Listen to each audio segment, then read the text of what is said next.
Criminal Appeals. Let me introduce the parties to you, or the parties. Well, we'll get to that, but let me introduce the panel to you. To my right is Judge Jill Ayers from Clarksville, Tennessee. To my left is Judge Matt Wilson from Jackson, Tennessee. And my name is Camille McMullen, and I am from Memphis, Tennessee.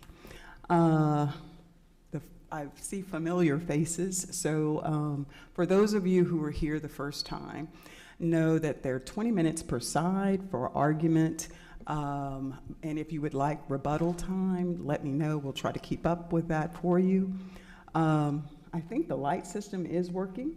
Yes. So if you would pay attention to the lights, that's also a good indicator. When you see that yellow light come on, that means you need to start wrapping your argument up. Madam Clerk, are there any preliminary matters? No, Your Honor. All right, you may call the first case. State of Tennessee versus Alysha J. Barr.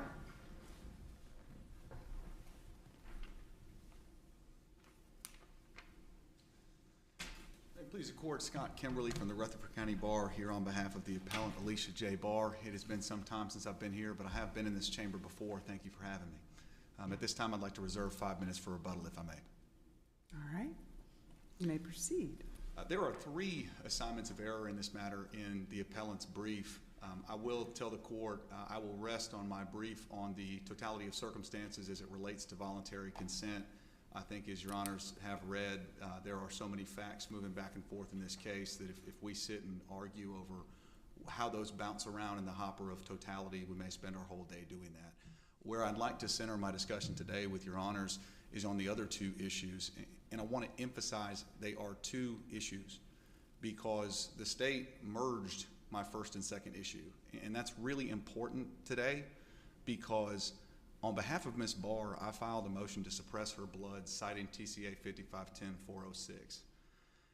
That statute has a fascinating statutory history to me because it was modified in 2017, right before this case, right before this incident. And it was modified again in 2019. And that's really important because we have the version of the statute that is in that 2-year window that's being applied here. Of critical import, no case I can find anywhere has the direct language related to requiring signatures on the form for a blood draw to occur. And the reason that matters in this case is I filed a motion and cited the statute, and I filed a motion to suppress for 2 reasons. The totality of circumstances and voluntariness of consent, but also that this statute was not complied with. The trial judge did not issue a ruling on my motion. He denied it.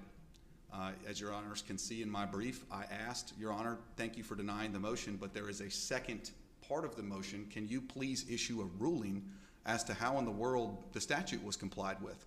Because the statute very plainly says, unless the operator signs a form, you're not taking their blood. You have to get a warrant. And so I would like a ruling because to me, logically, I can't find any way that that statute was complied with. The trial judge said, your motion is denied. I ruled that she couldn't sign with her hand, totality of circumstances denied. I never got a ruling under how this statute was complied with. In the motion for new trial. Why is that insufficient? So, Why is what the trial court said insufficient to satisfy the statute? Because the statute is not weighed under a totality of the circumstances. This 5510-406 statute is not the constitutional right to the determination of voluntary or involuntary consent.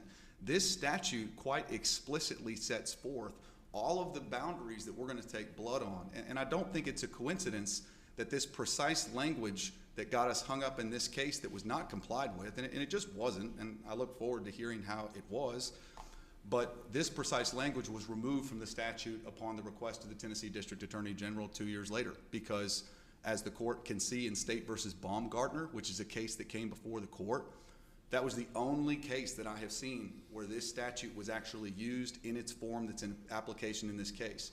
And the reason that matters is because in that case, the trial court had actually suppressed the blood and granted the defense's motion, saying shall means shall. And the Court of Criminal Appeals affirmed it. And those words that are so beautiful to prosecutors but defense attorneys can't stand, discerning no error, we affirm. That's what they said for the trial court, because when you look at this statute, that statute is not the totality of circumstances voluntariness. That statute is the specific statute that governs how our law enforcement agencies are going to administer blood tests. And that statute, black and white, plain letter said, unless the operator signs a consent form, you have to get a warrant. You cannot take their blood. And that's the version that was in effect at the time. And there's no case law on that. And so I did not get a ruling at the trial court, even though I asked for it. On a motion for new trial, I asked the judge again, hey, this is a separate, it's in my motion separately for a separate reason. Can I please have a ruling on 5510-406? Trial court said, based upon my rulings at the trial court, I deny your motion for new trial.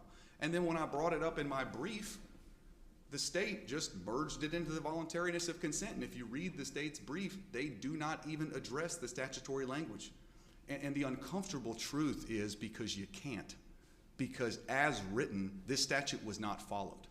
This is the statute that governs how we get blood. And I'd encourage the court, I know the court has plenty to do with your time and you've read the briefs, but the statutory history of this statute very clearly shows that this is the statute that governs blood draws, and it was not complied with here.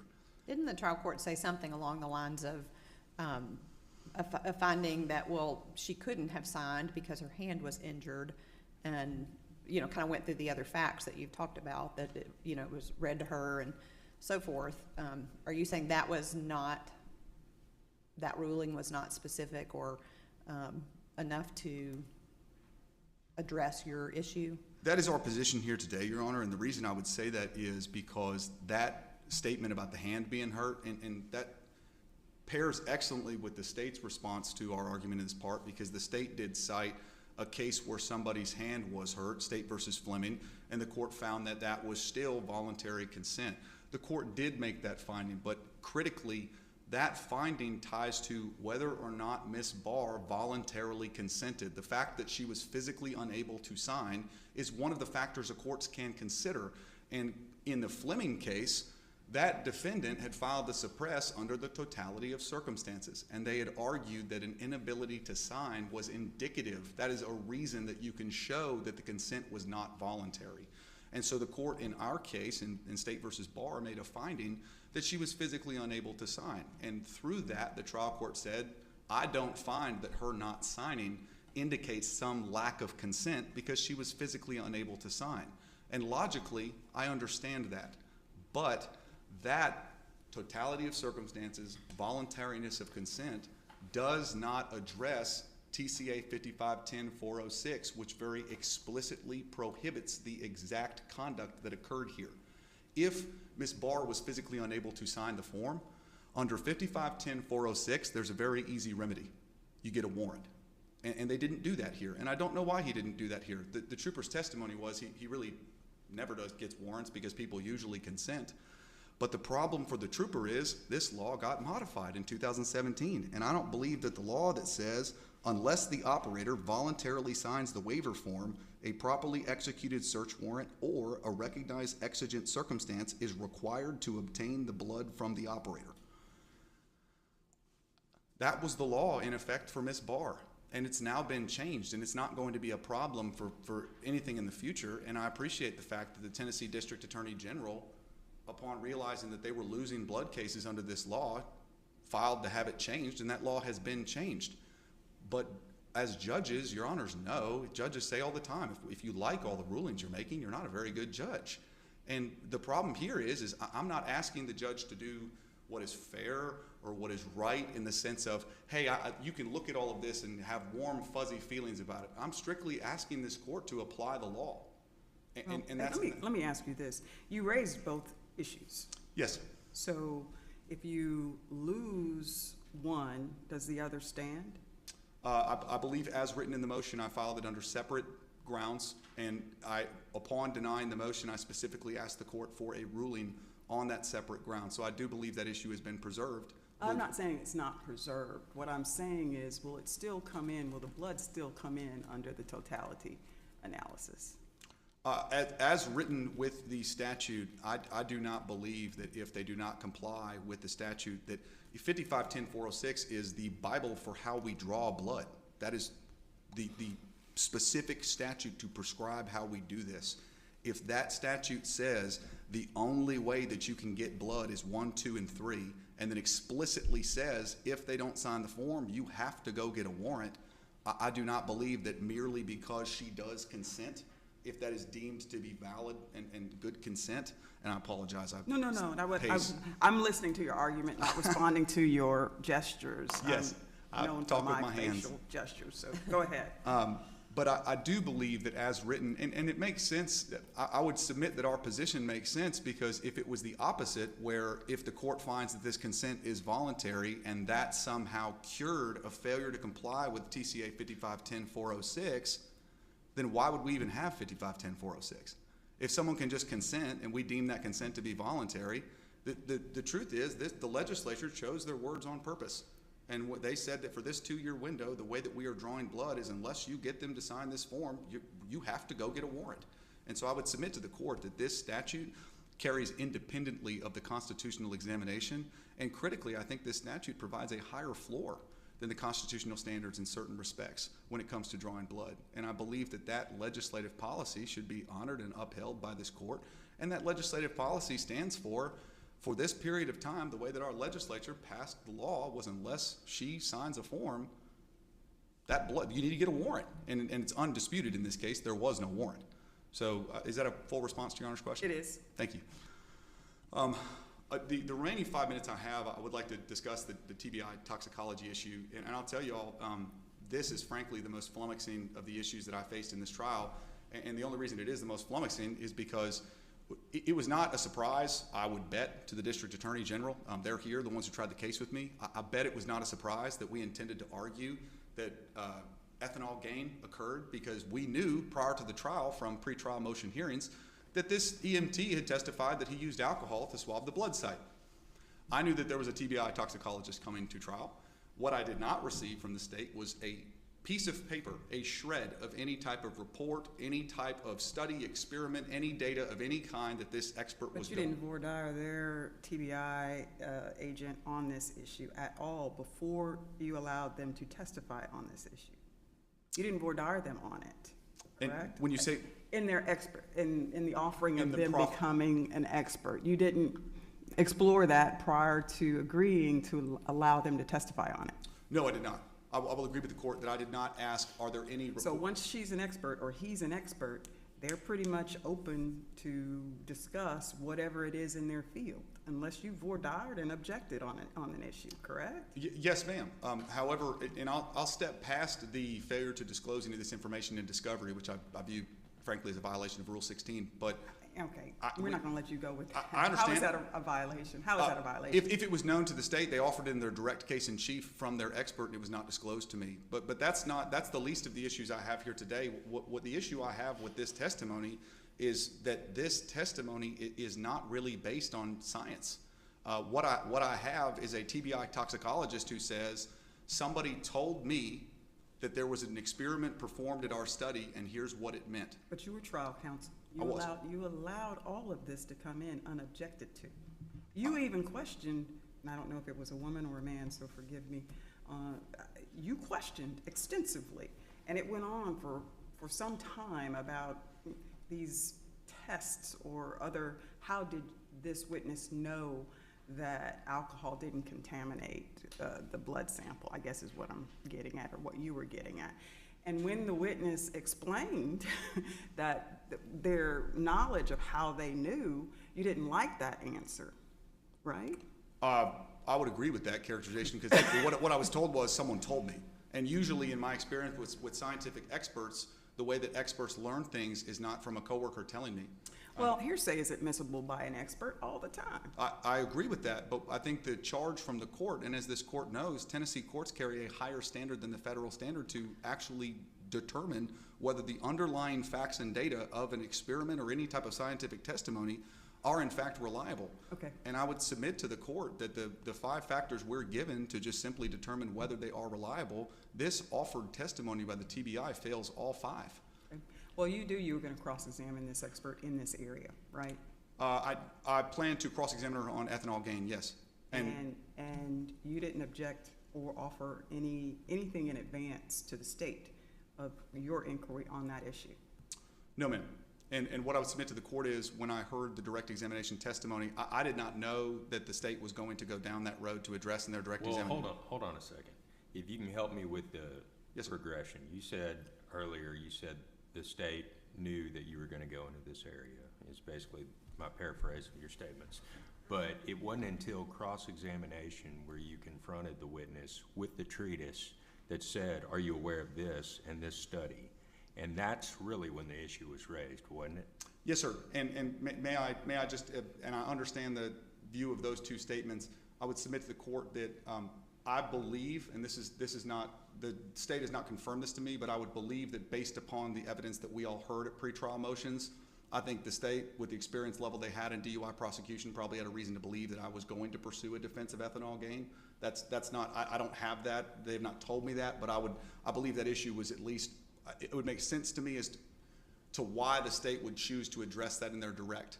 But they raised that in their direct about is ethanol gain possible, is effectively what this expert was asked. So that issue was brought in by the state, and it was on and when that was raised, I didn't have a problem with objecting, because I knew that I have a learned treatise that I'm going to be able to impeach this witness on.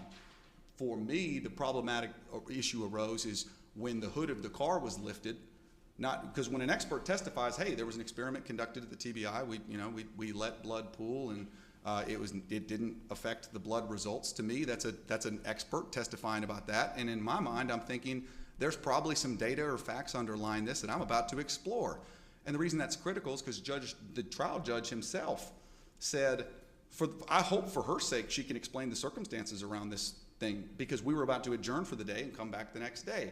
The reason this trial judge said, I hope she can explain it, is because she should know something about that underlying experiment if she testified about it. And it was only on cross that I discovered she really didn't know anything about it. And that's where I'd ask this court to assess whether or not anything this witness shared indicates reliability or trustworthiness. Thank you, counsel. You've got your 5 minutes.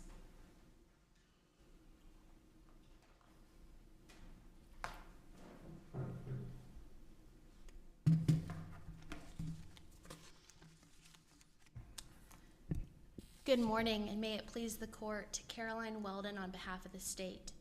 This court should affirm the judgments of the trial court because the trial court properly denied the defendant's motion to suppress the results of her blood draw, and the forensic toxicologist's testimony was within her expertise. On June 24th, 2018, the defendant drove her car onto an on-ramp and struck a truck, which then pushed the car in front of it off the road and into a tree line, injuring that driver. When the responding trooper spoke with the defendant at the scene, he observed that her eyes were watery, red, and glazed over, and that she appeared unsteady on her feet. He smelled a slight odor of alcohol on her breath, and when he asked her if she had been drinking, she denied it. Once the ambulance arrived, the defendant walked to it and got inside of it, and an EMT bandaged a laceration on her right hand.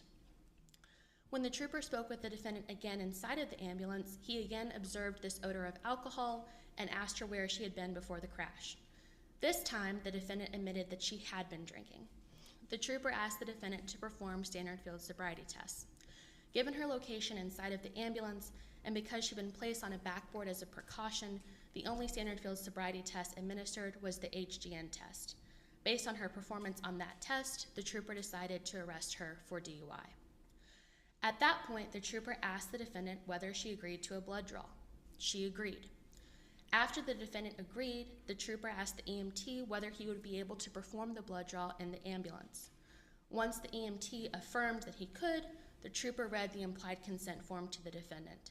The EMT heard the trooper read that form to the defendant in detail. After he finished reading it, the defendant said, "Okay." The EMT also asked the defendant if she agreed to the blood draw. Again, and for the third time, the defendant consented. When it was time for the defendant to sign the consent form, the trooper asked the EMT to sign it in the defendant's place due to the laceration and bandage on her right hand. The defendant's blood alcohol content was 0.16. Turning to the defendant's claim about the blood draw, his argument, as I understand it, is twofold.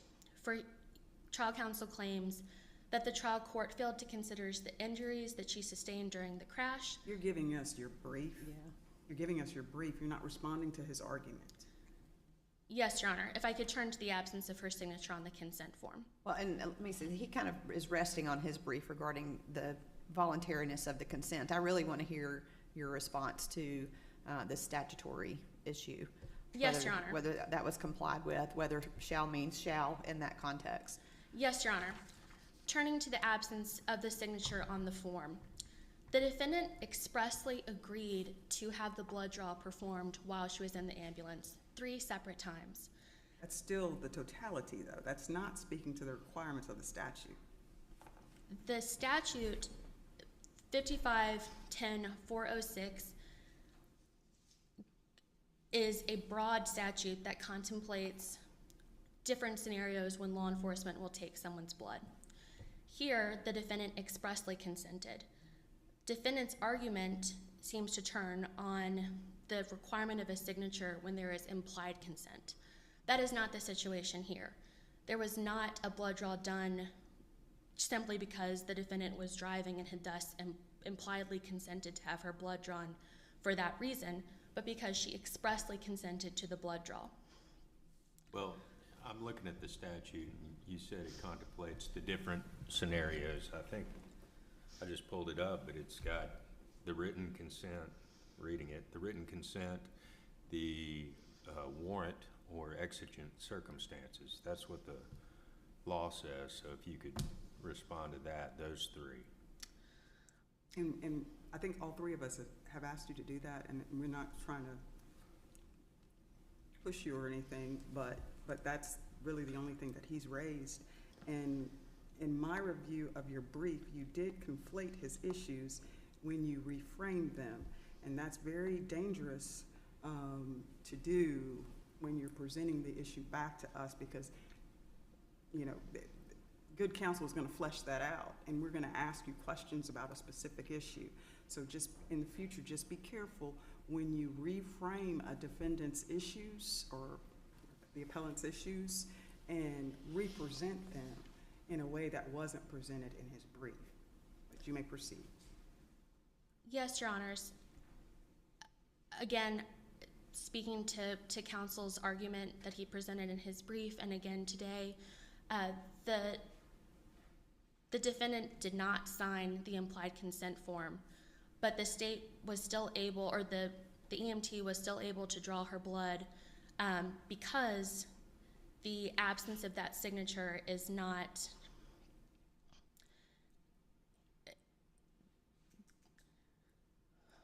the absence of her signature did not prevent the EMT from doing that, given all of the other facts that were happening at the side of the road on the night in question. What should we do with the language in the statute that says, unless the operator voluntarily signs the waiver form, a properly executed search warrant or recognized exigent circumstance is required to obtain blood from the operator? Again, I would just rely on the defendant expressly consented to it, and this court has considered a situation in which an injured driver has expressly consented to the blood draw and found that a blood draw was permissible in that situation. But was that under this statute? That was in 2018, and I don't recall if that was under this statute or the previous version, but the state acknowledges that the defendant did not sign the implied consent form, but again, the defendant's hand was injured. The trial court went through the totality of the circumstances at the side of the road, and for the reasons in my brief, and again, presented to this court, the trial court found that she had consented despite the absence of her signature. Are you aware of whether the statute was changed afterward, as argued by appellant? Yes, Your where that Honor. requirement was removed, and that case deals with that revised statute? Yes, Your Honor. I am aware that the statute was revised. However, it's my position that, again, based on the totality of the circumstances at the scene of the side of the road, that the blood draw was permissible because the evidence showing that the defendant voluntarily consented to the blood draw was overwhelming, and that the statute, that portion of the statute goes to the implied consent and not the express consent as it was in this case.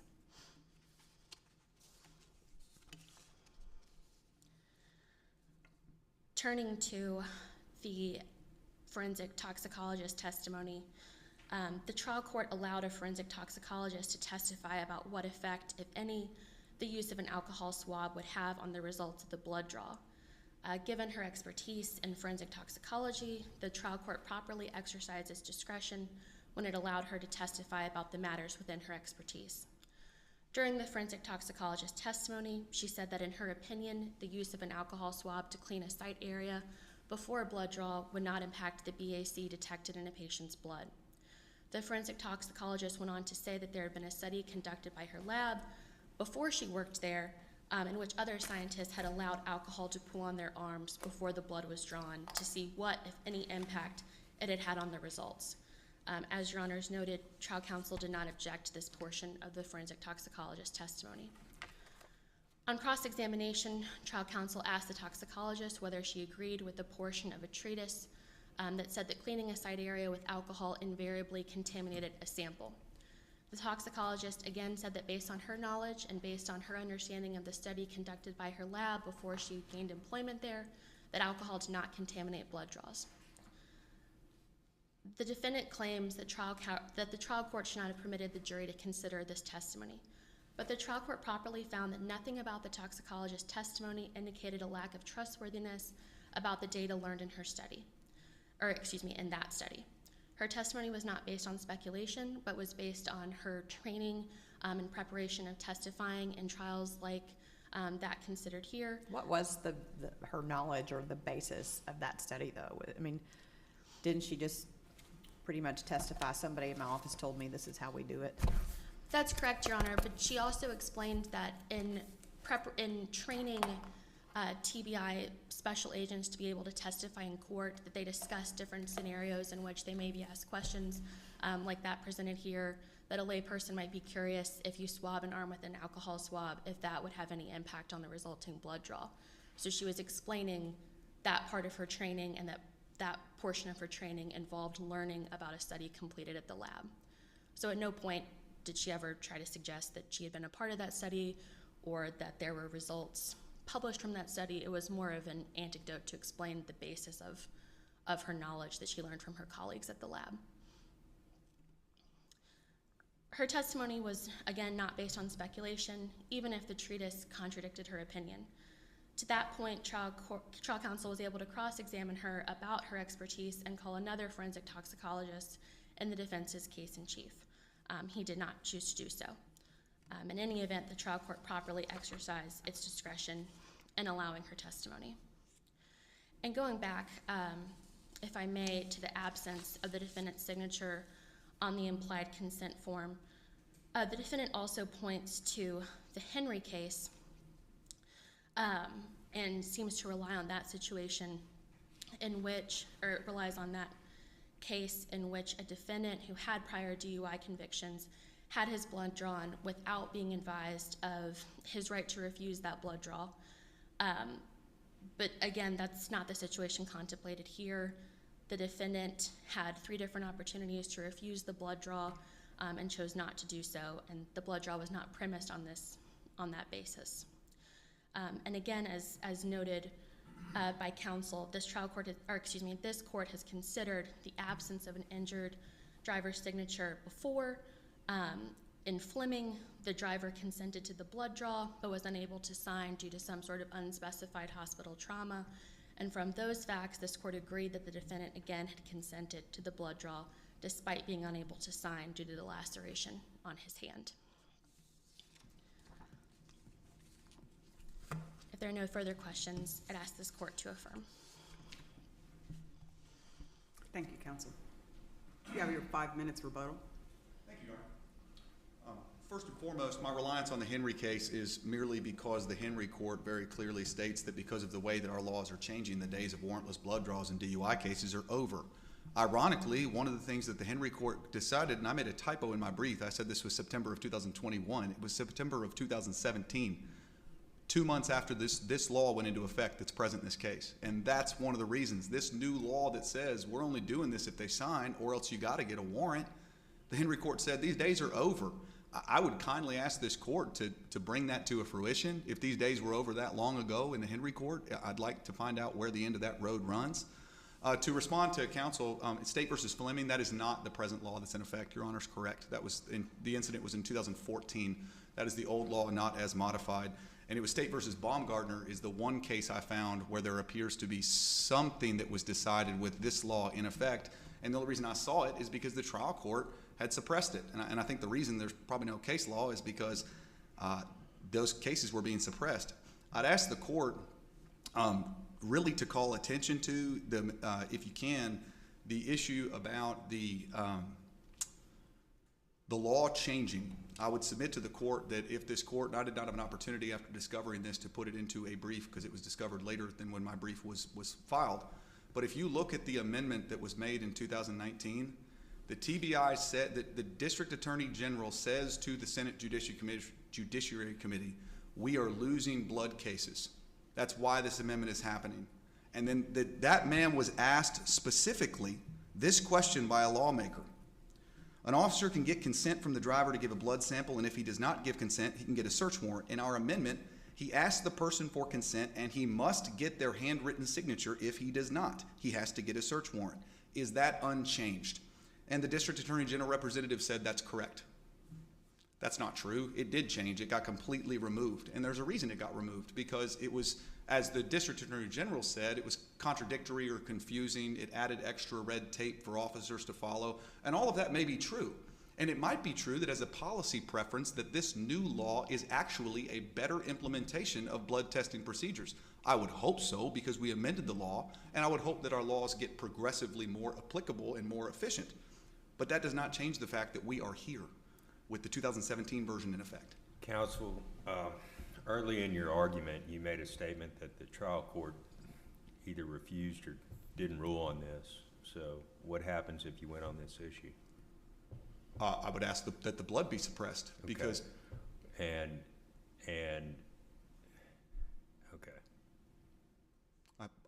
To answer your Honor, I believe the appropriate remedy when the statute is not followed is to suppress the blood. And just, kind of elephant in the room, I don't believe that would be a harmless error. I'd ask the court to reverse and remand, given that issue, because this law simply was not followed. I understand the suppression. Did the state or make any sort of exigency response to your written motion? Not to my knowledge. I don't believe so. Was that ever argued? I do not believe so. No, Your Honor. And that's kind of the vacuum I find myself in, is I'm kind of standing there yelling about this statute, but I'm yet to receive a ruling. And as Your Honor has noted, it's kind of difficult to find how that statute was complied with, because she frankly just didn't sign it. And so I'm asking the court to find that shall means shall, and enforce the law that was in effect at this time. And I would submit that the Fleming case was a totality case and also was a different statute. The Baumgartner case is the new statute, and that the policy, if you look at the policy as to why these laws were passed, it's very clear that the law that's in effect at the time required that signature, and it just wasn't there. Lastly, on the TBI, I would just ask the court, in McDaniel, the McDaniel court says to analyze reliability, you have to look at the principles and methodology, not just the conclusions. And I'd ask the court to look at, as Your Honor noted, this witness just testified about conclusions. I asked her what the methodology was. She didn't know it. She didn't know who was there. She didn't know when it was. She didn't know who completed it, what unit they were from, whether there were variables, why it was commissioned, whether it was tied to litigation. She testified that data exists, but she also testified that she had never seen it. And Your Honors, if that's not the definition of speculation, I don't know what is. McDaniel says this is not supposed to be upon speculation, and I would ask the court to look at how many times this witness says some version of, I believe, as I'm told, as I've learned, what I've been told, because truthfully, she's speculating. There is no underlying personal knowledge there, and without personal knowledge, that is speculation. We'd ask the court to suppress the blood, reverse, and remand for proceedings consistent with this opinion. Thank you. Thank you. The case will be taken under advisement. We're going to take about a 10-minute recess, and we'll return at that time. All rise.